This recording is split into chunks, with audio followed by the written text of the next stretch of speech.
gracias por tu amor, por tu misericordia.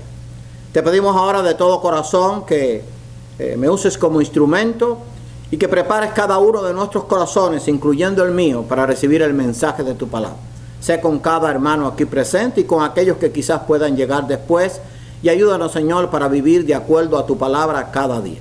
Ahora perdona nuestros pecados. Te lo pedimos humildemente en el nombre de tu Hijo amado Jesucristo. Amén. Bien, continuamos con los profetas menores. Acuérdense que son 12 y vamos hoy a estudiar el libro de Joel, que aunque solamente tiene 3 capítulos, tiene una gran enseñanza y un gran contenido profético de parte de Dios que llega hasta el reino eterno y milenial. Algunos dirán, bueno, ¿y por qué Joel no está entre los profetas mayores y llega hasta el reino milenial y eternal? Porque sencillamente no fue más amplia su profecía, digamos como Daniel, que comenzó en el reino de Babilonia y después continuó hasta el reino eternal, o como Isaías, Jeremías, que profetizaron acerca del Mesías. Pero el libro de Joel es maravilloso, vamos a verlo hoy. Es el número 2 en el orden de profetas de la Biblia, o sea, en el orden de los profetas menores. Está Oseas y ahora está Joel, y el próximo el próximo miércoles, vamos a estudiar el tercero, que es el libro de Amós, que también es maravilloso y que está dentro de los profetas menores. Joel fue hijo de Penuel, eso está en el capítulo 1 allí de Joel, usted lo puede ver después. Le hemos dicho que al final de los profetas les vamos a dar el material completo, con un resumen de lo que hemos dado. Claro, no va a estar todo lo que hemos dado, pero van a tener una idea de lo que trata cada libro. Su nombre significa Jehová es Dios. Acuérdense que todos los nombres en la Biblia tienen un significado que tenía que ver con Dios, o con el mensaje que ellos iban a dar, o con la obra que iban a hacer. Él fue un profeta en Judá, el reino del sur. Acuérdense que en este tiempo de los profetas estaba dividido el reino de Israel, o el país de Israel, o el estado de Israel, en 2 partes: el reino del norte con 10 tribus, con su capital Samaria, y el reino del sur con 2 tribus, su capital Jerusalén. Siempre el reino del sur fue más fiel a Dios. Acuérdense que de ahí vino el Mesías, pero también al final pecó contra Dios y Dios lo juzgó. Y vamos a ver qué es lo que Dios hace con aquellos que no le son fieles, incluyendo su pueblo. La fecha aproximada en que se escribió el libro es entre los 835 al 796 a.C. Bueno, y usted dirá, bueno, ¿y cómo eso no cuadra? ¿Cómo va a ir del 835 al 796? Es que aquí vienen descendiendo hasta que llegó el nacimiento de Cristo, y comenzamos después del año 1, 2, 3, 4, y estamos en el 2019. Así que aquí los años iban descendiendo. La historia del hombre sobre la tierra tiene aproximadamente unos 6.000 años. El pensamiento clave es el arrepentimiento y sus bendiciones. Y también arrepentimiento porque el juicio de Dios iba a venir sobre su pueblo, y claro, si se arrepentían iban a obtener bendiciones. Este es uno de los versículos clave, está en Joel 2.1, dice: tocad trompeta en Sión y dad alarma en mi santo monte, tiemblen todos los moradores de la tierra, porque viene el día de Jehová, porque está cercano. Joel 2.1. Sión es uno de los montes que tiene Jerusalén. Sión fue conquistada por David y se le llamaba también la ciudad de David, y allí está también Jerusalén. Allí también estuvo el templo en estos alrededores, y Dios lo considera como parte de su pueblo. Sión es símbolo de Israel, símbolo de Jerusalén, símbolo de la presencia de Dios. Por eso cuando ustedes oigan que hay un movimiento sionista o en contra de los sionistas, en contra de los israelitas, hermano, esos son gente que se han apartado de la verdad, porque los sionistas vienen de Sión. Y aunque han habido grupos que han malvados, la palabra Sión tiene que ver con Dios. Les voy a decir esto y después usted haga la prueba. Si quitamos a Israel de la Biblia, nos quedamos sin una hoja. Tan sencillo como eso. Escuche bien. Si yo quito a Israel, a Jerusalén, al pueblo de Dios, de la Biblia, me quedo sin Biblia. Porque precisamente la Biblia habla de la historia de su pueblo, de la creación de la historia de su pueblo. Acuérdense que de Israel vino el Mesías, y del Mesías vino también la iglesia nuestra, o sea, el pueblo de Dios, el pueblo cristiano. Así que haga la prueba y en cada versículo que se mencione Israel, quítelo, para que usted vea que se va a quedar prácticamente sin ninguno, se va a quedar sin Biblia, sin los 66 libros, porque la Biblia habla de su pueblo. Y vamos a ver qué precisamente es lo que Dios tiene reservado para su pueblo. Viene el día de Jehová, porque está cercano. Vamos a ver qué es lo que eso significa. El mensaje dado por Dios al profeta Joel ocurrió en medio de una calamidad nacional. O sea, esto es lo que había. Porque algunos dicen, bueno, Israel, sí, pero Israel fue juzgado por Dios todas las veces que hizo mal. O sea, vamos a ver que Dios al que ama disciplina por el hecho de ser su pueblo, no lo dejó sin castigo cuando le correspondía hacerlo, pero sigue siendo su pueblo. Y dice la Biblia, no yo, que el que toca a Israel toca a la niña del ojo de Dios. Así que hay un problema grande. Si usted se mete con Israel, se está metiendo directamente con Dios, porque la Biblia lo dice, no porque yo lo diga. Así que vamos a ver que en medio de esta profecía de Joel ocurrió en medio de una calamidad nacional que estaba ocurriendo en el reino del sur precisamente por el pecado del pueblo. Había una plaga de langostas y una terrible sequía. Dice allí en el versículo 4 de Joel 1, lo que quedó de la oruga lo comió el saltón, y lo que quedó del saltón lo comió el revoltón, y la langosta consumió lo que del revoltón habían quedado. Todas estas eran plagas, pero la plaga principal era la de langosta. Y dice los versículos 11 y 12, confundíos labradores, gemid viñedos por el trigo y la cebada, porque se perdió la mies del campo. La vid está seca y pereció la higuera. Acuérdense que todos estos eran los árboles que daban el sustento al pueblo. El granado también, la palmera y el manzano, todos los árboles del campo se secaron, por lo cual se extinguió el gozo de los hijos de los hombres. O sea, había una terrible sequía y una plaga de langosta. Ahora, en tiempos de Moisés, la octava plaga mandada por Dios fue también la plaga de langosta. Usted puede verificarlo. ¿Qué usted tiene que hacer? Vaya a Éxodo y empiece a contar las plagas. Va a ver que la octava era la de langosta, que vino como juicio sobre Egipto porque estaba esclavizando a Israel. La octava plaga fue la plaga de langosta. La langosta es un animalito pequeñito que se come todo lo verde. Cuando llegó a Egipto arrasó con todo lo verde, o sea, acabó con toda la producción, con todos los árboles que daban alimento, con el trigo, con la cebada, con todo. Ahora bien, como estos mensajes que aparecen en Joel estaban proyectados también al futuro, lo vamos a ver, en el tiempo del anticristo, escuche bien, cuando sea tocada la quinta trompeta, demonios parecidos a langostas atormentarán a los hombres. Fíjense cómo Dios está hablando desde Egipto, después a través de su pueblo en Judá, y llega hasta Apocalipsis. Ahora yo quiero leerles ese pasaje, porque estos no son otra cosa que demonios, porque he oído por ahí cada disparate de que son tanques de guerra, porque que si echan humo. Hermano, está bien claro. Los demonios pueden adoptar cualquier forma. Y dice en Apocalipsis 9, acuérdate que este fue en el tiempo cuando los juicios de Dios vengan sobre la tierra, porque está el imperio del anticristo sobre todos aquellos que están negando al Señor. Y fíjense cómo dice Apocalipsis 9, del 3 al 6. Dice, y del humo salieron langostas. Eso fue cuando se tocó la quinta trompeta, cuando el ángel tocó la quinta trompeta, eso está en el versículo 1. Y del humo salieron langostas sobre la tierra, y se les dio poder como tienen poder los escorpiones de la tierra, y se les mandó que no dañasen a la hierba, y que no dañasen a la hierba de la tierra, o sea, la hierba verde, ni a cosa verde alguna, que es lo que hacen las langostas normales, ni a ningún árbol, sino solamente a los hombres que no tuviesen el sello de Dios en su frente. O sea, en ese tiempo va a haber gente que ya están separadas por Dios, que han sido fieles a Dios. O sea, todos los que no tengan el sello de Dios van a ser atacados por esta plaga, y les fue dado no que los matasen, sino que los atormentasen 5 meses. Y su tormento era como tormento de escorpión cuando hiera al hombre. Eso está allí. Dice, y en aquellos días los hombres buscarán la muerte, pero no la hallarán, y ansiarán morir, pero la muerte huirá de ellos. Esto es una plaga que va a venir durante el tiempo del anticristo. ¿Por qué? Porque el hombre se ha rebelado contra Dios. Todos los días el hombre se rebela más contra Dios. Todos los días hay más oposición a Dios. Todos los días el hombre busca la manera de ofender a Dios. Y los juicios de Dios un día van a venir sobre esta tierra. Y Joel toca eso en su libro, que aunque son solo 3 capítulos. Joel tenía un mensaje de Dios para Judá, de que estas calamidades, o sea, la langosta y la sequía, vinieron como consecuencia de sus pecados.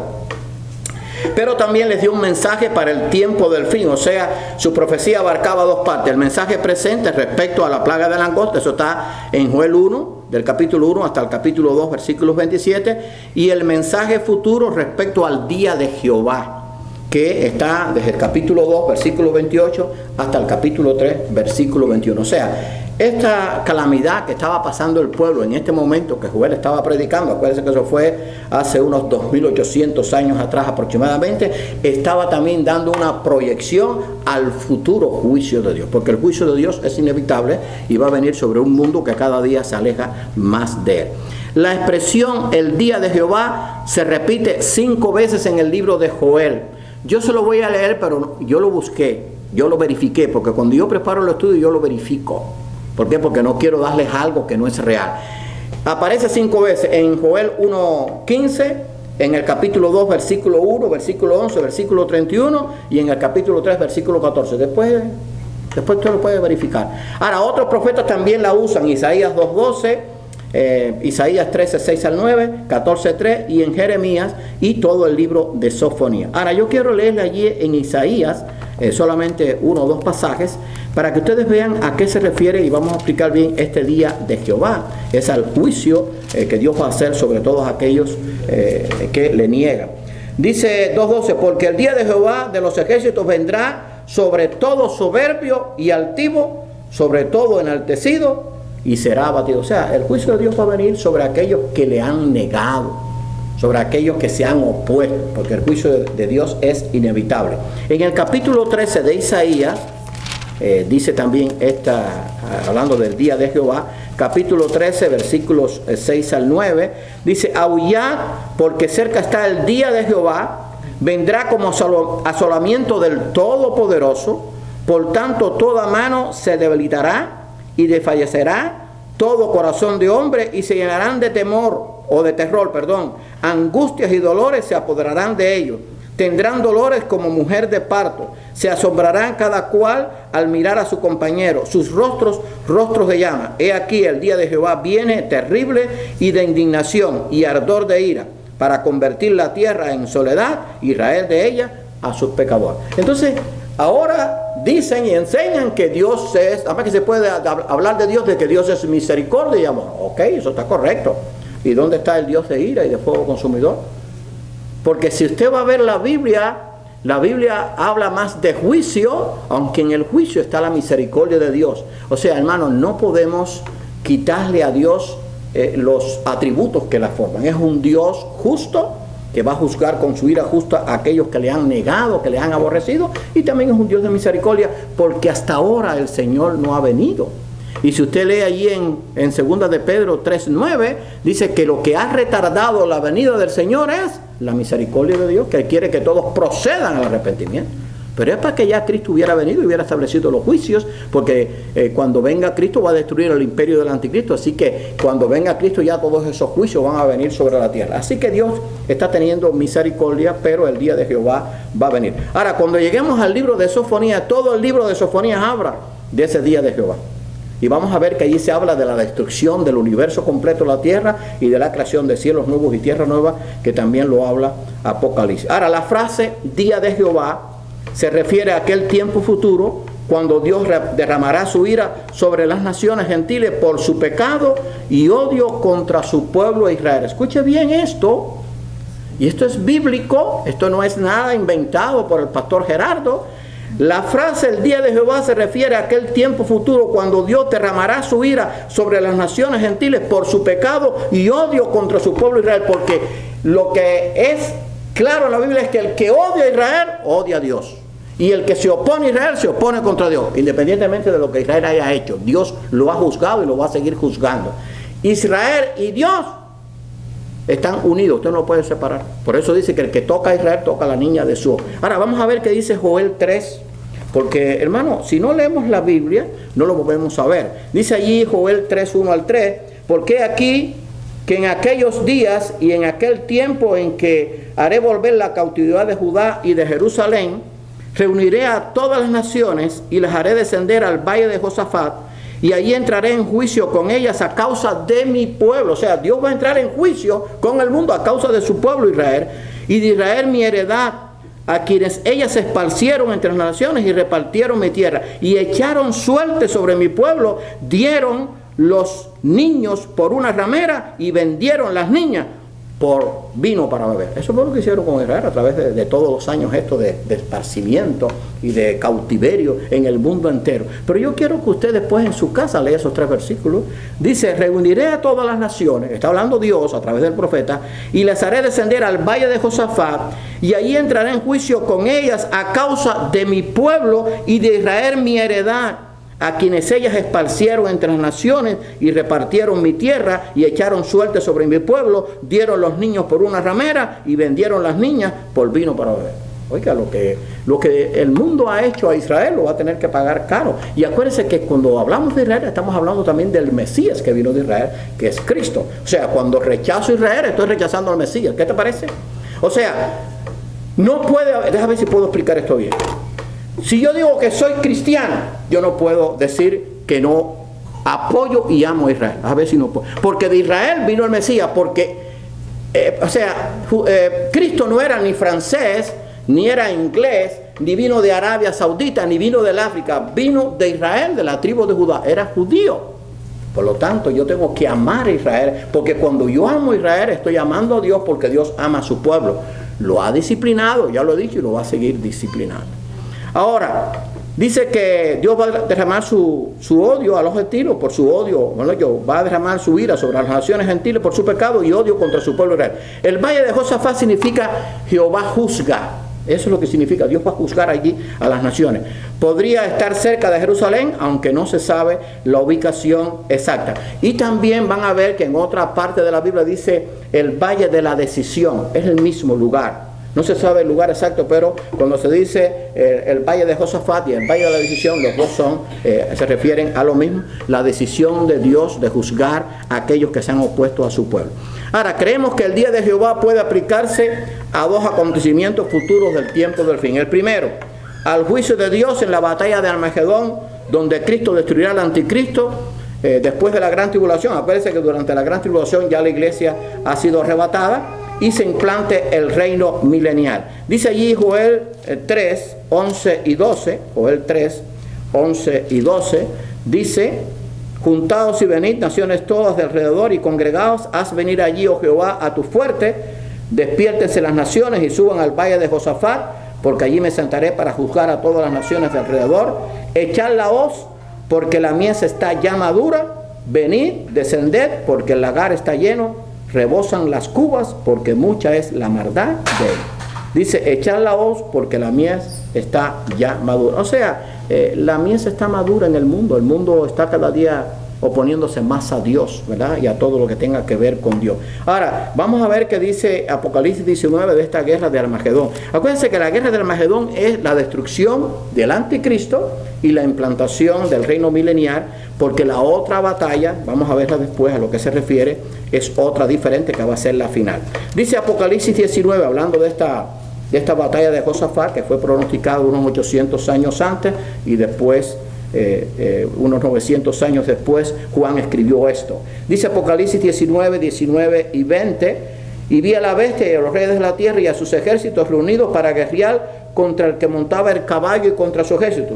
Esto no era otro que Cristo. Y la bestia fue apresada, y con ella el falso profeta, que había hecho delante de ella las señales con las cuales había engañado a los que recibieron la marca de la bestia y habían adorado su imagen. Estos dos fueron lanzados vivos dentro de un lago de fuego que arde con azufre. Y entonces después, si usted lee en 20, 1 al 4, va a ver que el dragón o el diablo es atado por 1000 años, y entonces Cristo implanta su reino milenial. Esto es cuando habla Zacarías de que Cristo va a descender sobre el monte de los olivos, se va a partir en 2, y entonces allí se va a establecer el reino milenial en la Jerusalén de ahora.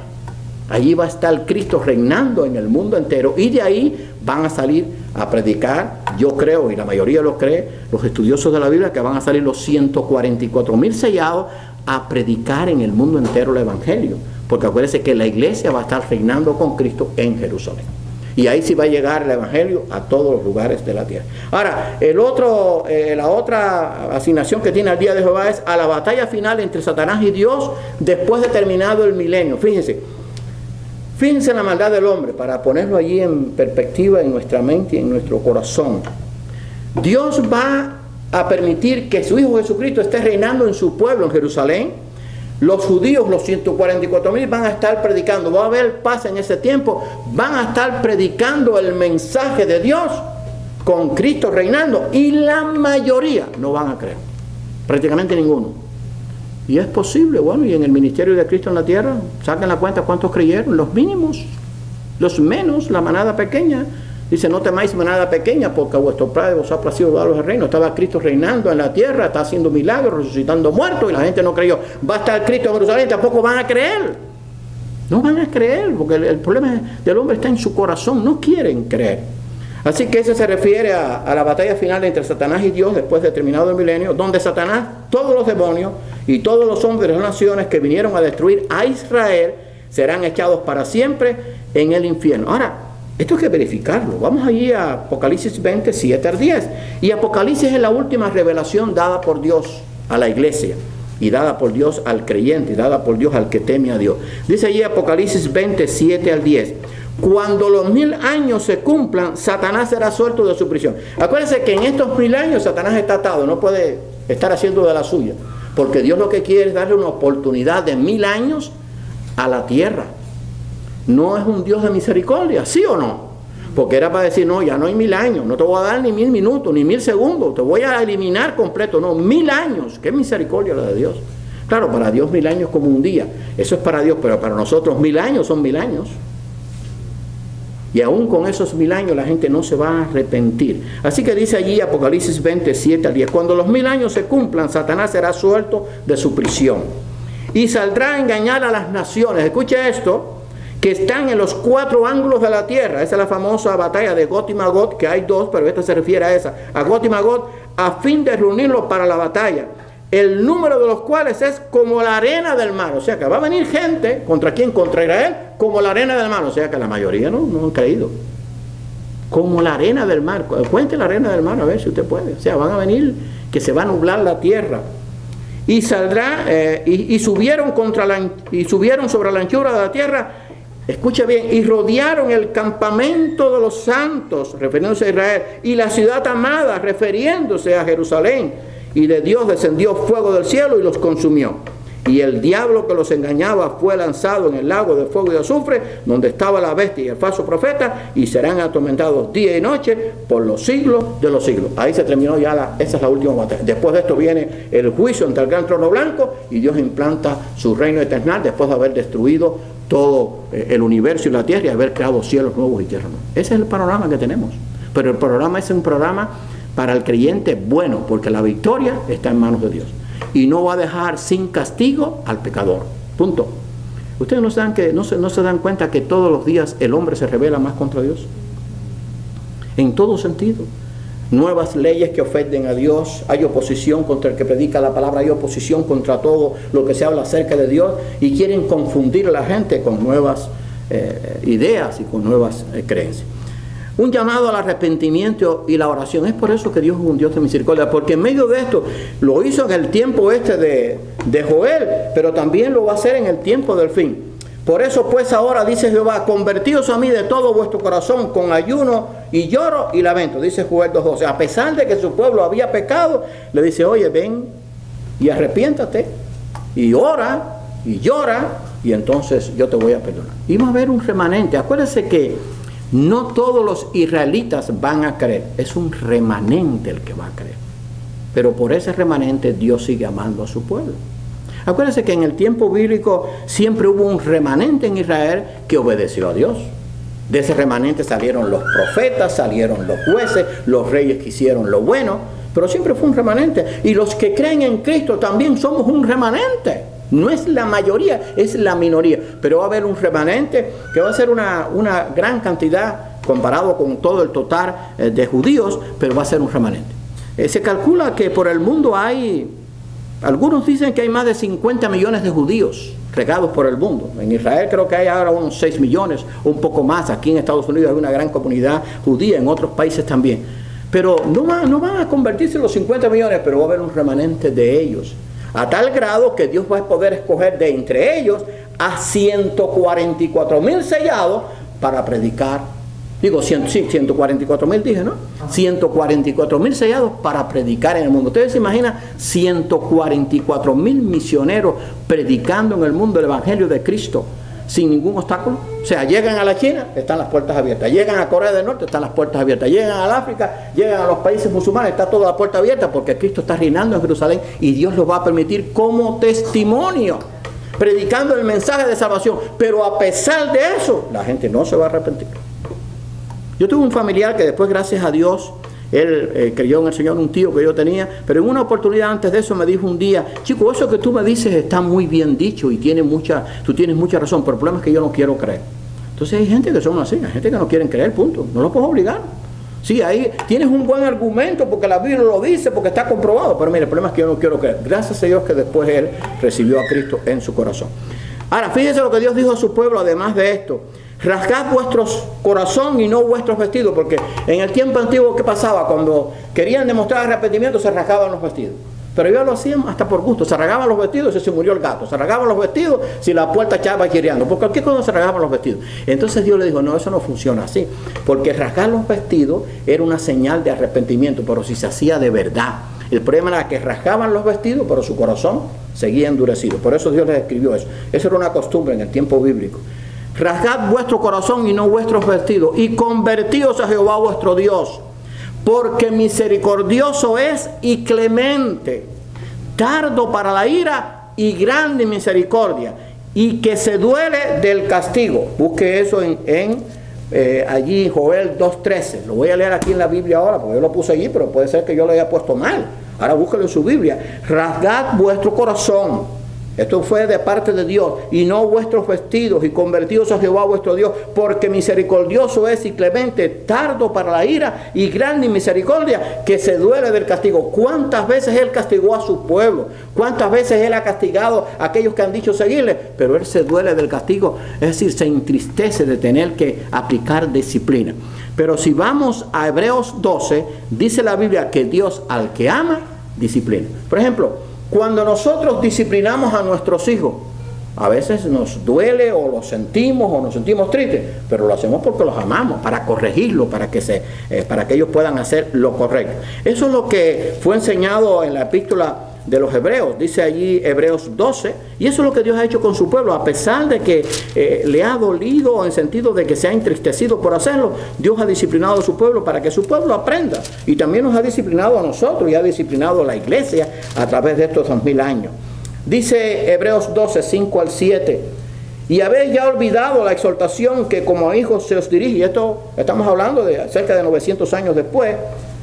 Y habéis ya olvidado la exhortación que como hijos se os dirige, diciendo: hijo mío, no desprecies la disciplina del Señor, ni desmayes cuando eres reprendido por Él, porque el Señor al que ama disciplina y azota a todo aquel que recibe por hijo. Si soportáis la disciplina, Dios os trata como hijos, porque ¿qué hijo es aquel a quien el Padre no disciplina? Pero si se os deja sin disciplina, de la cual todos han sido participantes, o sea, participó el pueblo de Israel, ha participado la iglesia, entonces sois bastardos y no hijos. O sea, si no hemos recibido la disciplina de Dios, entonces somos bastardos y no hijos. Voy a explicar esto. Usted puede ser que haya caminado en la vida cristiana 20 años, 30 años, 40 años, 50 años, 2 años, 10 años, lo que sea. ¿Cuántas veces le ha fallado al Señor? ¿El Señor lo ha disciplinado? Sí, ¿verdad? Bueno, pues usted es un hijo. Si el Señor no lo ha disciplinado, entonces usted es un bastardo, o yo soy un bastardo. No soy hijo. Dios al que ama disciplina, porque Dios lo hace por amor, porque Dios quiere que el pueblo se arrepienta, vuelva a su palabra y lo obedezca. Eso fue lo que hizo con el pueblo de Israel, y eso fue lo que ha hecho con la iglesia. ¿O qué? ¿Dios no ha hecho también disciplina sobre la iglesia? Sí, claro que sí. ¿Cuántos juicios han venido sobre la iglesia por su pecado? ¿Cuánta disciplina ha venido sobre creyentes, sobre líderes, precisamente porque Dios les ama? Y claro, cuando el hombre es hijo de Dios o la persona es hijo de Dios, entonces se arrepiente y vuelve al Señor. Así que dice que si se os deja sin disciplina, sois bastardos y nuevos. Así que Dios disciplinó a su pueblo porque los consideraba sus hijos. Ahora, promesas de liberación futura para su pueblo Israel. Jehová, solícito por su tierra, perdonará a su pueblo. Esto está hablando para el futuro, eso va a ser en el futuro. el remanente que está allí preparado. Responderá Jehová y dirá a su pueblo: he aquí yo os envío pan, mosto y aceite. Todo esto tiene que ver con alimento para el pueblo. Y seréis saciados de ello, y nunca más os pondré en oprobio entre las naciones. Joel 2, 18 y 19. Porque hasta ahora, hasta este momento, hasta este 2019, todavía Israel sigue siendo oprobio en las naciones. Y todavía se sigue haciendo juicio en las naciones contra Israel. Y todavía hay judíos que son perseguidos en el mundo y son matados si los agarran. Pero dice allí: y nunca más os pondré en oprobio entre las naciones. Porque sí, ahora los judíos tienen su tierra, ya son una potencia, pero tuvieron muchos años siendo oprobio entre las naciones y fueron despreciados. Pero dice que Dios va a perdonar a su pueblo, a ese remanente. Será un tiempo de gran bendición. Dice, está hablando del futuro para Israel y para los redimidos, para los hijos de Dios. Comeréis hasta saciaros y alabaréis el nombre de Jehová vuestro Dios, el cual hizo maravillas con vosotros, y nunca jamás será mi pueblo avergonzado, como lo ha sido hasta ahora. Y conoceréis que en medio de Israel estoy yo, y que yo soy Jehová vuestro Dios, y no hay otro. Eso está en Joel 2, 26 y 27. Y haré maravillas con vosotros, y nunca jamás será mi pueblo avergonzado, o sea, delante del mundo entero, y conoceréis que en medio de Israel estoy yo, y que yo soy Jehová vuestro Dios, y no hay otro. Joel 2, 26 y 27. Si usted lee los profetas en el Antiguo Testamento, usted lee el libro de los jueces, usted lee los profetas menores, usted lee la Biblia, usted lee el Nuevo Testamento, usted se va a dar cuenta que al final todo tiene que ver con Israel, todo tiene que ver con su pueblo, porque de ese pueblo vinimos nosotros. Pero Dios lo ha juzgado, por eso dice que Dios va a tener una bendición para ellos, haré maravilla, y nunca jamás mi pueblo será avergonzado. Ahora, ¿se va a cumplir? Sí. ¿Se fue profetizado? Sí. Y vamos a ver qué dice después el Nuevo Testamento. Derramamiento del Espíritu Santo, está allí en Joel 2, 28 y 29. Dice: y después de esto derramaré mi espíritu sobre toda carne, y profetizarán vuestros hijos y vuestras hijas, y también sobre los siervos y sobre las siervas derramaré mi espíritu en aquellos días. Joel 2, 28 y 29. Esto será cumplido plenamente en el milenio, aunque hubo un adelanto en el día de Pentecostés. Pero esto va a ser cumplido plenamente en el tiempo del milenio, porque Dios va a derramar su espíritu sobre su pueblo, ese remanente redimido, y entonces son los que van a testificar y darle mensaje en el mundo entero. Pero en el día de Pentecostés, si usted lee allí en Hechos 2, ese fue un adelanto sobre la iglesia. Ahora bien, ¿quiénes formaban la iglesia? La mayoría eran judíos, aunque también habían romanos, habían griegos, habían otros que se habían convertido. Pero el derramamiento, acuérdense que en el día de Pentecostés estaban congregados, creo que si no me equivoco eran 120. Al principio eran judíos que llevaron el evangelio al mundo de su época, y por supuesto el evangelio es para todos, no solamente para los judíos. Creemos que durante los juicios de Dios, en el tiempo de la tribulación, Israel recibirá a Cristo como Salvador y Señor. Eso es una promesa que está en la Biblia. Todo aquel que invocare el nombre de Jehová será salvo, porque en el monte de Sión y en Jerusalén habrá salvación, como ha dicho Jehová, y entre el remanente al cual él habrá llamado. Joel 2, 32. Eso fue lo que yo escribí allí, que lo copié de la Biblia, pero yo quiero leerlo ahora en la Biblia, y usted lo puede verificar. Y todo aquel que invocare, estoy leyendo en Joel 2, 32, y todo aquel que invocare el nombre de Jehová será salvo, porque en el monte de Sión, acuérdense que eso tiene que ver con Israel, y en Jerusalén, que es la capital, la ciudad amada, habrá salvación, como ha dicho Jehová, y entre el remanente al cual él habrá llamado. O sea, que es un remanente lo que va a creer. No van a ser todos los judíos, pero Dios tiene una especial bendición reservada para su pueblo. Ahora vamos a comparar eso con Romanos 10:13. Romanos 10:13. Ahora vamos al Nuevo Testamento, porque alguno que quizá nos oiga por el Facebook o por YouTube diga: bueno, él está hablando del Antiguo. Sí, y el Nuevo, ¿qué hago con él? Porque el Nuevo también es parte de la Biblia y es el que tú crees, o los que nos escuchan si están dudando de esto. Dice allí en Romanos 10:13: porque todo aquel que invocare el nombre del Señor será salvo. ¿Cómo pues invocarán a aquel del cual no han oído? ¿Y cómo creerán en aquel de quien no han oído? ¿Y cómo oirán sin haber quien les predica? Ahora, si usted va... Le doy una tareita, léase el capítulo 11 de Romanos. Por eso lo puse allí. Digo pues, escribía el apóstol Pablo, y estos fueron 900 años después de Joel. Digo pues, ¿ha desechado Dios a su pueblo al estar en el Nuevo Testamento? En ninguna manera. Porque también yo soy israelita, de la descendencia de Abraham, de la tribu de Benjamín. ¿No ha desechado Dios a su pueblo, al cual desde antes conoció?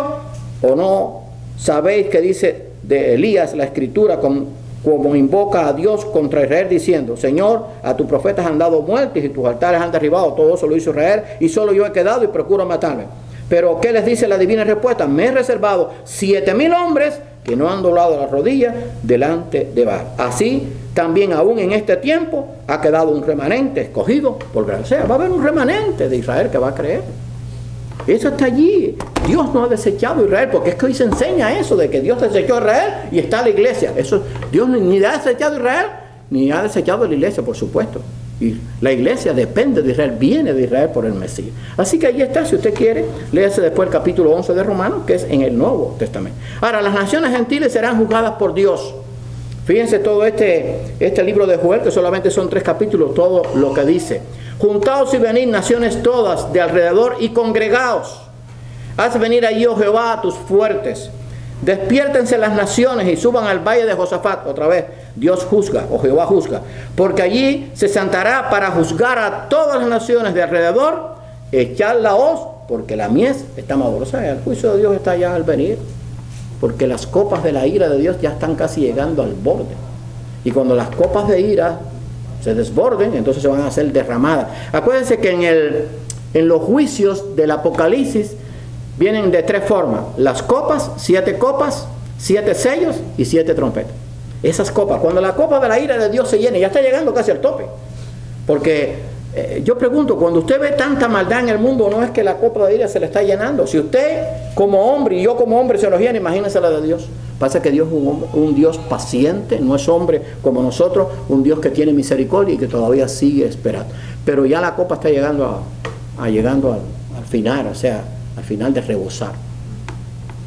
Por eso Dios está llamando a través del Evangelio, a través de los mensajes, a través de los estudios, a través de los misioneros, de los pastores, en el mundo entero, a las personas al arrepentimiento. Ya mies ya está madura, el mundo ya está maduro. No sé si han leído, no han visto las noticias en este tiempo, en estos días. Hay un caos mundial. España está al borde de un desastre nacional. Si van a América Central también, ¿verdad? Si van allá en los chinos con Hong Kong tienen otro problema. En Rusia tienen problemas. O sea, en todos los países, buscan un país que no haya problemas grandes. Estados Unidos también tiene su problema. El mundo está en un caos. La mies ya está madura. ¿Por qué? Porque el mundo entero se ha virado contra Dios. Siempre hay un remanente, y por ese remanente Dios tiene misericordia, que busca a Dios, obedece a Dios. Pero la mayoría, ¿no? La mayoría están rebeldes contra Dios. Así que la mies ya está madura. Israel recibirá una bendición gloriosa y todos los moradores de la tierra serán beneficiados. Escuche bien. Y Jehová rugirá desde Sión. Sión representa Israel y es uno de los montes donde está Jerusalén. Y dará su voz desde Jerusalén. Y temblarán los cielos y la tierra. Pero Jehová será la esperanza de su pueblo y las fortalezas de los hijos de Israel. Joel 3:16. Lo escribí allí, pero lo voy a leer en la Biblia. Léalo usted también. Y Jehová rugirá desde Sión. Y dará su voz desde Jerusalén. Y temblarán los cielos y la tierra, pero Jehová será la esperanza de su pueblo y la fortaleza de los hijos de Israel. Porque de ahí va a salir la última esperanza de cuando se predica en el milenio, el último mensaje dado a este mundo, el cual no van a recibir, la mayoría no van a creer. Y conoceréis que yo soy Jehová vuestro Dios, que habito en Sión. Ahora, Dios habita en todo lugar, pero ese es el pueblo que Él escogió. ¿Vamos a discutir eso con Dios? No. Dios escogió eso, punto. Sión representa la presencia de Dios, claro, Dios está en todo lugar. Mi santo monte, y Jerusalén será santa, y extraños no pasarán más por ella. Joel 3:17. Y conoceréis que yo soy Jehová vuestro Dios, que habito en Sión, mi santo monte, y Jerusalén será santa, y extraños no pasarán por ella. Está hablando del futuro. Vamos a ver cuál es el futuro ahora para Jerusalén. Esto se escribió hace 2900 o 2800 años atrás. ¿Se va a cumplir? Bueno, si creemos la Biblia, sí. Al apóstol Juan, Dios le mostró la nueva Jerusalén, o la Jerusalén celestial, donde tendrán su morada los redimidos. ¿Qué les parece? Los redimidos vamos a tener nuestra morada en la nueva Jerusalén. Y Cristo va a implantar su milenio en la Jerusalén actual en la que está. Entonces Jerusalén y Israel es importante. Y yo, Juan, vi la santa ciudad, la nueva Jerusalén, descender del cielo de Dios, dispuesta como una esposa ataviada para su marido. Ahí sigue el pasaje.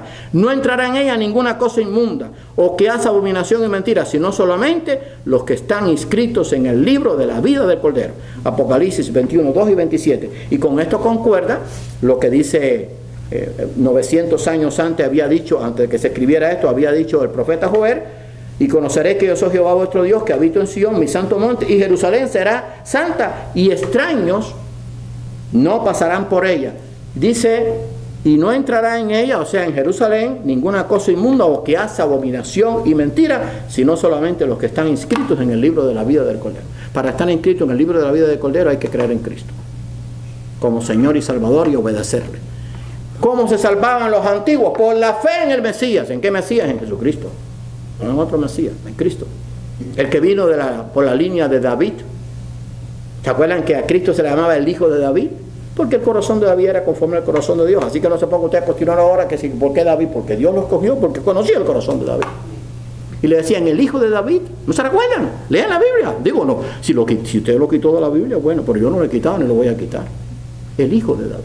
Así que hay una tremenda bendición para el pueblo de Dios. Hermano, qué bueno es que un día vamos a estar todos los redimidos. Ahora, la pregunta es, ¿quiénes van a estar inscritos en el libro de la vida?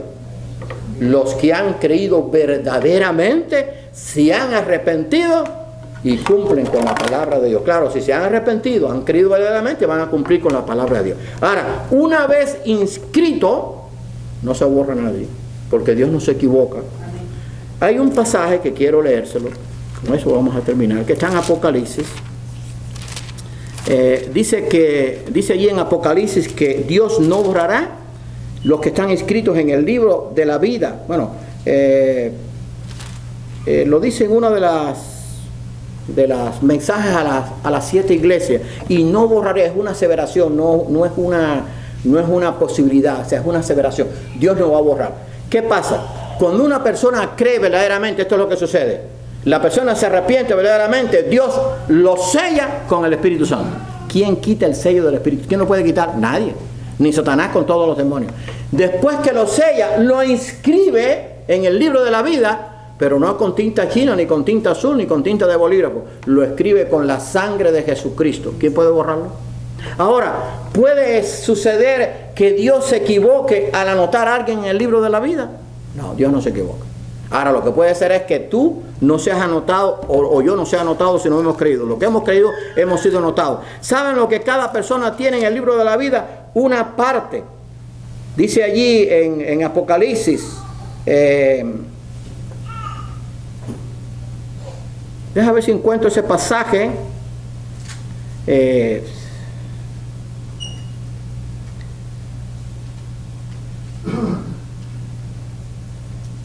Dice, si alguno quitare de las palabras del libro de esta profecía, Dios quitará. Escuche, estoy leyendo en Apocalipsis 22, 18, y quiero para enfatizar en esto bien claro, hermano. Apocalipsis 22, 19. Y si alguno quitare las palabras del libro de esta profecía, Dios quitará su parte del libro de la vida y de la santa ciudad y de las cosas que están escritas en este libro.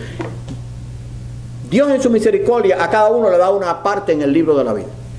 Ahora, esa parte o puede ser llenada o no. Si es llenada, Dios no se equivoca.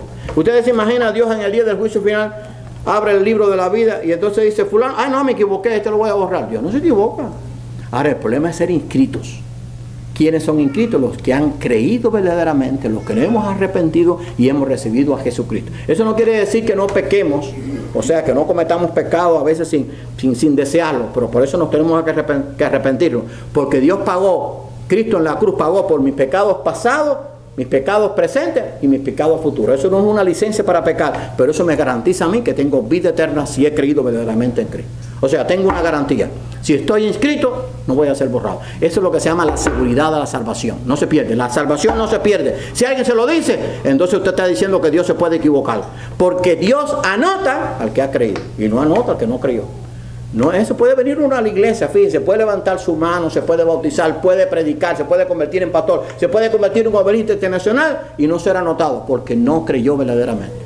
Simplemente tuvo una fe intelectual. Ahora bien, si creyó verdaderamente, ese es anotado. Y una vez anotado, Dios no lo quita. Segura salvación. Qué bueno que Dios es así. Vamos a orar. Señor y amante Padre, te damos gracias por la bendición que tenemos de estas promesas eternas. Por la seguridad de que si hemos creído verdaderamente, nos hemos arrepentido de nuestros pecados, somos inscritos en el libro de la vida, donde nada ni nadie nos puede quitar y tú no nos vas a borrar porque tú no te equivocas. Gracias porque tenemos un reino eterno asegurado y porque la victoria, Señor, ya ha sido ganada por Cristo y ya ha sido asegurada para la eternidad. Señor, gracias por tu amor. Ayúdanos a serte fieles y a poder predicar este mensaje a aquellos que no lo conocen y que puedan entender que solamente a través de la fe en Cristo se puede obtener la garantía de la vida eterna si nos arrepentimos verdaderamente y creemos en Cristo como Salvador y Señor. Te lo pedimos humildemente en el nombre de tu Hijo amado Jesucristo. Amén.